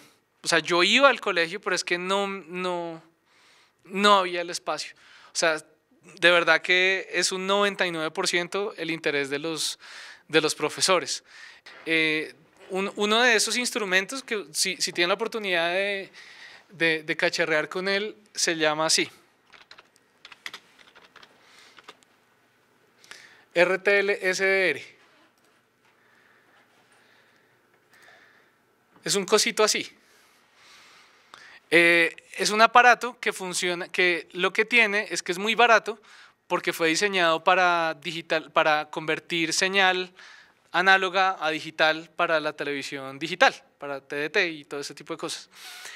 Esto es un aparato chino que se inventaron los chinos y alguien descubrió que servía como un conversor análogo digital, que eso es de los componentes más costosos de un sistema de recepción de radio. Obviamente tiene un montón de problemas porque pues es chino, pero se presta para hacer muchas cosas. Entonces, por ejemplo, con un aparato de estos, uno puede descargar un programa que se llama así, que es gratis, está para Windows, y hay otro muy parecido para Linux. Tal vez este me da una mejor imagen, que me permite analizar el espectro de una señal de radio que esté entre 70 MHz más o menos y 1700 MHz, si no estoy mal. O sea, es un rango muy amplio de frecuencias que uno puede mirar. Entonces uno puede mirar, por ejemplo, uno podría estar mirando las emisoras. Uno mira las emisoras, están las emisoras, ve aquí está 88.9, 89.9, 102.9 y se visualiza así. Y entonces con este aparato se puede hacer una gran cantidad de cosas, hablar de los espectros, hablar de la intensidad de la señal, de la potencia, de una cantidad grande de cosas, y se puede empezar por ahí. Y ya si uno quiere ponerle más cosas, entonces ya uno se compra una antena más grandecita y cacharrea, pero este aparato como tal, el que les digo, el RTL-SR, esto vale $10. Yo lo compré por AliExpress, costó como $10, pero nada raro sería que lo vendieran en la novena en 20.000 pesos. para comenzar a cacharrear con esto. Y viene así, viene el kit así, viene el dongle y la antenita. Uno lo conecta así por USB y descarga algunos controladores y ya comienza a funcionar. Entonces yo creo que se puede hacer mucho con muy poco. No, la gran ventaja de esto es que estos aparatos, para los radioaficionados, esto era costosísimo, pero absurdamente costoso, o sea, fácilmente 100.000 veces más costoso un instrumento que hiciera esto, digamos lo que ahora se consigue por $10, antes uno pagaba miles de dólares, pues no por lo mismo, pero digamos por algo que hiciera algo parecido. Entonces, digamos, ha habido una popularidad, un salto en popularidad muy grande en esto, porque es que han bajado los precios de una manera increíble. Nosotros nos estamos quedando cortos como científicos en ver toda la potencialidad que hay en estos temas. Entonces, más y más se ha estado tendiendo ramas hacia los lados de las ciencias humanas, las ciencias sociales, también la economía, aunque la economía más humana, pues precisamente para poder magnificar el impacto lo máximo posible. No solo desde el punto de vista de que es importantísimo, obviamente, de la estructuración, de cómo se está presentando de cómo se están presentando estos campos y todos sus rangos de acción, pero también desde un punto de vista que estamos muy necesitados también, y es cómo medir el impacto de estas iniciativas, ¿sí? Cómo medir qué se está logrando y cómo se está logrando. Por dos razones. Primero, porque cuando uno habla con fundaciones muy grandes, ellos siempre quieren medir números. Y pues la manera usual de la economía de medir números no nos da para nuestro interés. Entonces, por eso es importante pensar en otras maneras más multidimensionales, como explorar otras ideas para poder decir, vea, esto está sirviendo para esto, estamos creando nuevas cosas, nuevas maneras de pensar, nuevas maneras de medir, y eso es un trabajo que ahorita dentro de la Unión Astronómica es una prioridad y está comenzando. O sea, esta oficina regional, la oficina central existe hace 2-3 años, o sea, está empezando de verdad, pero precisamente porque se ha visto que la astronomía puede llegar a tener un impacto muy grande. Y muchas gracias a Germán de verdad por acompañarnos hoy. Es de verdad para nosotros un placer poder tenerte aquí, sobre todo compartiendo ese conocimiento que has acumulado durante tantos años en tantos lugares y poniéndolo de una manera como tan accesible a nosotros. Mil gracias de nuevo por atender nuestra invitación.